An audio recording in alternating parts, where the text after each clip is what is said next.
Salve, salve, alunos! Chegamos para mais uma aula de História Geral e a aula de hoje é aquela revisão para a nossa recuperação, já que você fez a avaliação, de repente você ficou com nota baixa, ou você, professor, eu posso fazer recuperação para aumentar a minha média? Aí conversa com o professor, eu acho que pode. Se a ideia é melhorar a nota, querer aumentar, eu não vejo problema.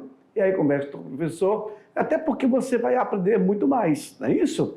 Então, na aula de hoje, nós vamos fazer aquela recuperação básica e no final da minha explicação, já teremos a prova de recuperação, tá bom? Então, vejam só, me joga na tela, vamos lá para a nossa aula.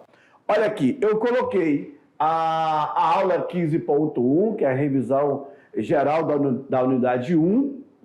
Na unidade 1, nós vimos todas essas aulas, certinho. Ó, aqui mais aulas, certo?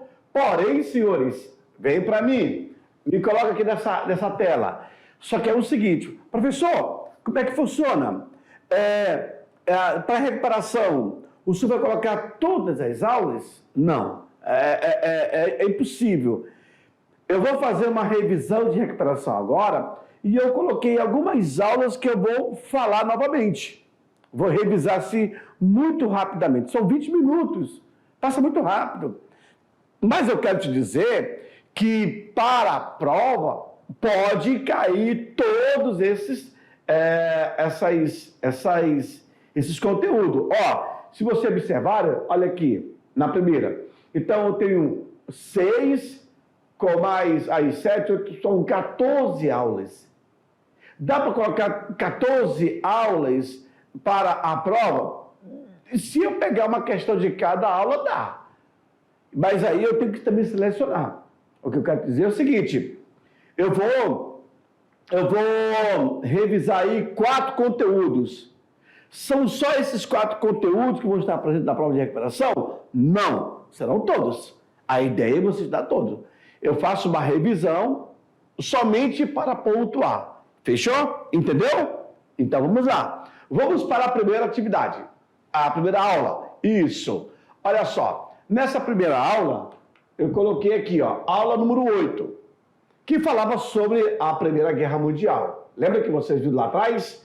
Ok.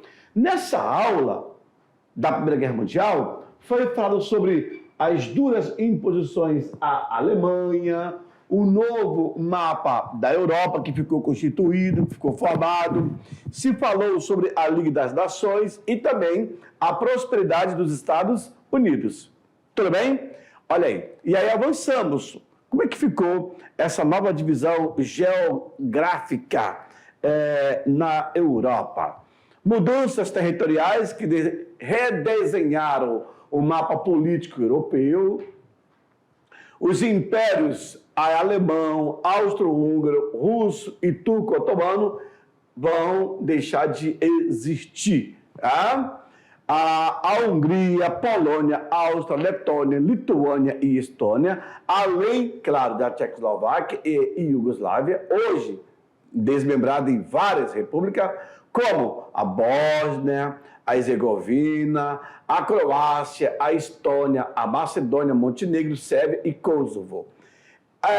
Isso após o conflito da Primeira Guerra Mundial. A Primeira Guerra Mundial que vai de 1914 a 1918. 4 anos, senhores. Já trouxe uma mudança bem significativa para o continente europeu. Fechou? Isso vocês viram lá atrás na aula.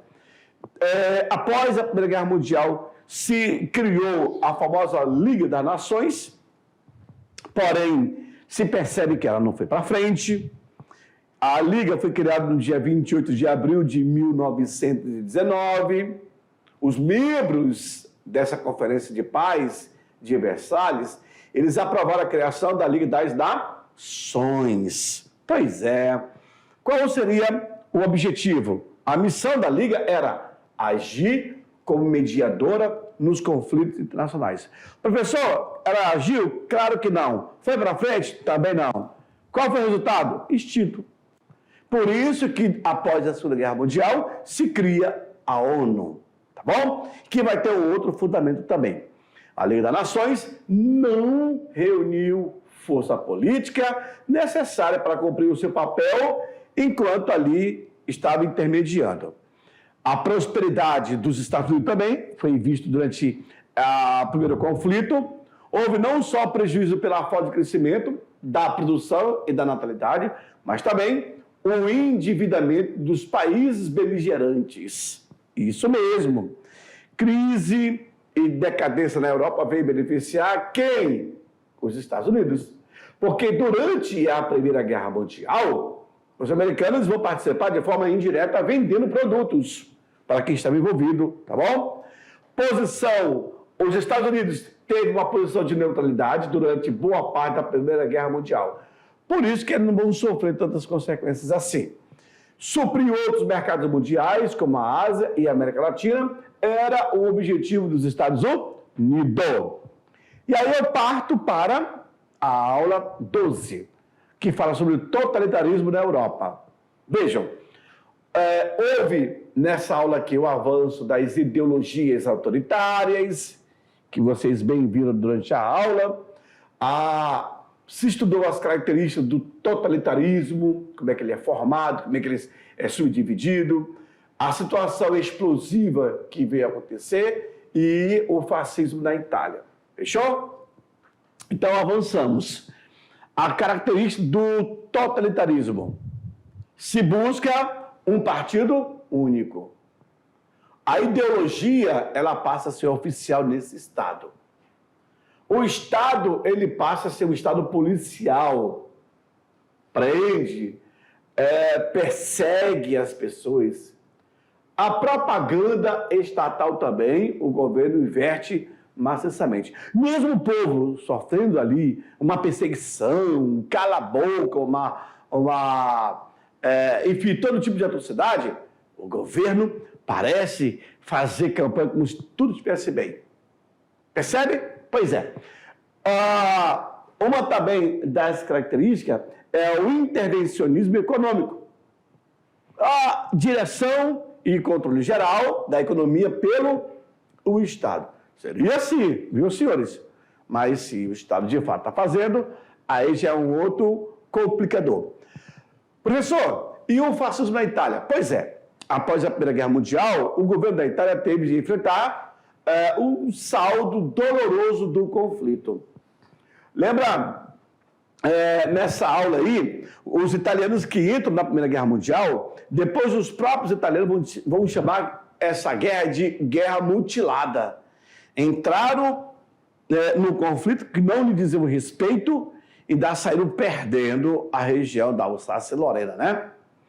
A primeira fase do fascismo, que vai de 22 a 24, contou aí com uma organização de milícias, chamada de tropas fascistas. A segunda fase, que é de 25 a 39, caracterizada pela implantação da ditadura fascista. E aí, vocês observam o grande nome desse regime, é o Benito Mussolini. Fechou? Ok. E aí eu parto para a aula 13, totalitarismo na Europa, viu? Aí eu tenho o nazismo na Alemanha, eu tenho a chegada de Hitler no poder, a ascensão dele, a doutrina nazista adotada pelo povo alemão, pelo governo alemão, por Adolf Hitler e o principal governo de Hitler. Isso aí tudo foi falado durante a aula. Aqui é Mein Kampf, ou seja, minha luta em alemão. Após a Primeira Guerra Mundial, humilhada pela derrota e pelas duras condições impostas pelo Tratado de Versalhes, a Alemanha vai sofrer uma perseguição terrível. Temendo a expansão do socialismo, a elite política e econômica alemã passou, então, a apoiar o partido nazista. Liderado por Adolf Hitler, os partidários do nazismo eram também chamados de nazis. Viu? Lembrando, senhores, que Hitler, ele luta na Primeira Guerra Mundial como soldado, vai levar um tiro, vai ganhar a Cruz de Ferro, que é uma cruz de bravura, e depois vai chegar até o poder. Tem toda uma trajetória que eu creio que você já viu também lá atrás. Como foi que se deu a ascensão dele? Pois é, em 1914, ele vai se alistar. Veja só, vem para mim aqui, me coloca nessa imagem. Interessante te mostrar, aluno, que Hitler, ele morou nas ruas, fazia cartão postal, desenhava, tentou algumas carreiras, mas não conseguiu. E uma das formas de entrar na guerra é porque, ao morar na rua e ao passar necessidade, ele entra para o exército porque tinha comida. E aí ele vai servir, então, o exército. E lembra que ele é austríaco, ele não é alemão, tá? E ao entrar na guerra como soldado, ele vai servir a Alemanha. Fechou? Então, em 1914, alistou como voluntário no exército alemão. A tumultuada situação política e social favoreceu a ascensão de Hitler ao poder. É preciso você entender como é que estava o contexto social naquele período. Hitler vai ver-se uma boquinha, vai entrar e vai seguir carreira.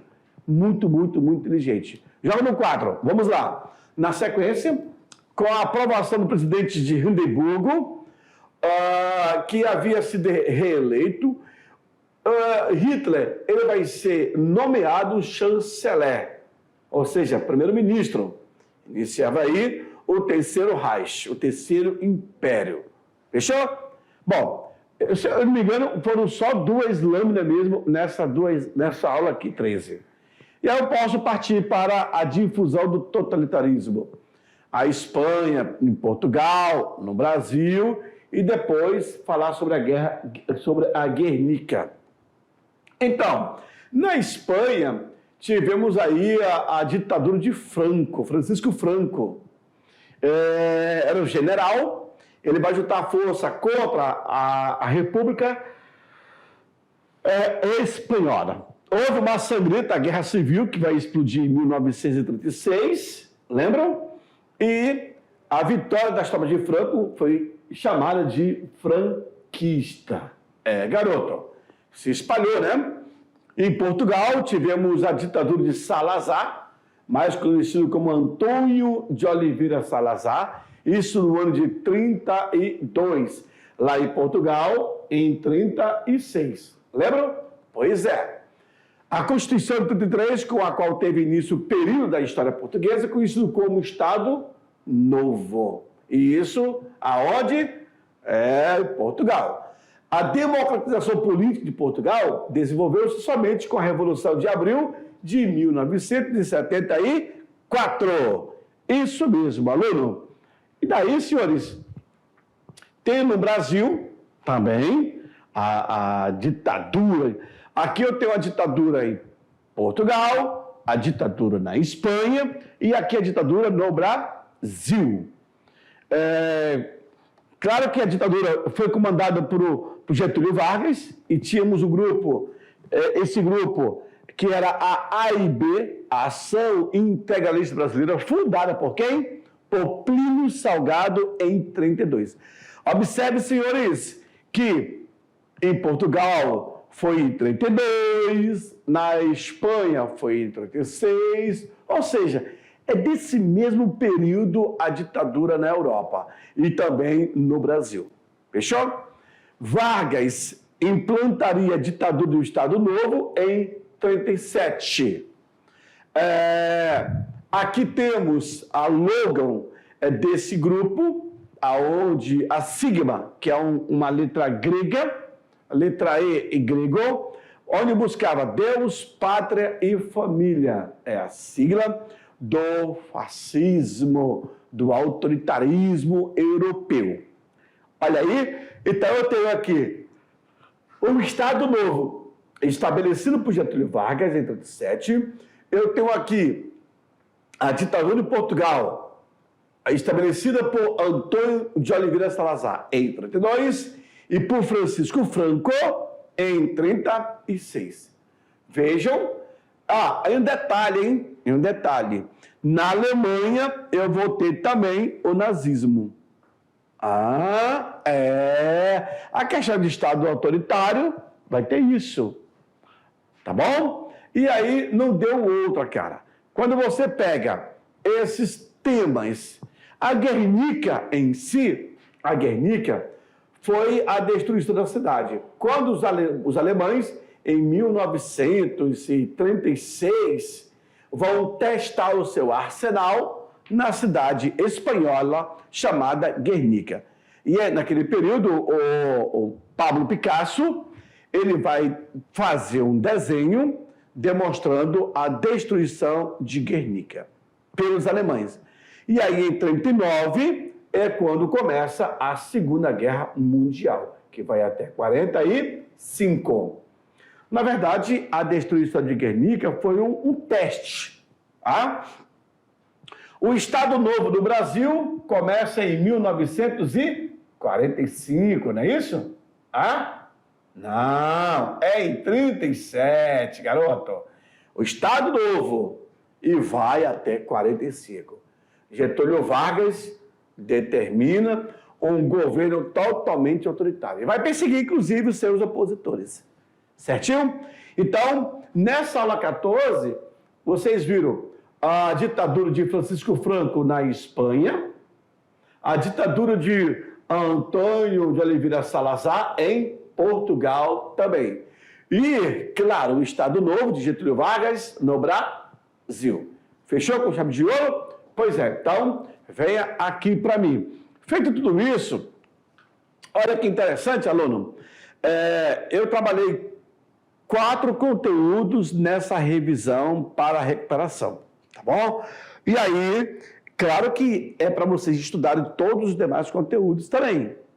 Eu coloquei 4 porque, vamos colocar ali, 5 minutos para cada tema, dá 20 minutos. 4 temas, 4 aulas, e eu só peguei a revisão dessas aulas. Porque não tem como você abordar essas aulas em 20 minutos. Geralmente a nossa aula é 40 ou 35 minutos. Para revisão, tem que ser menos ainda, tá bom? Aí me coloca aqui nessa tela, por favor, coloca essa tela aqui para mim. Vamos lá, isso. Depois, agora, quando eu me despedir, vocês vão fazer a avaliação de recuperação. É aquela coisa, se você tirou nota baixa na prova, na avaliação normal, quer aumentar? Eu penso que pode, eu acho que pode, mas o professor aí deve saber na ponta aí, tá bom?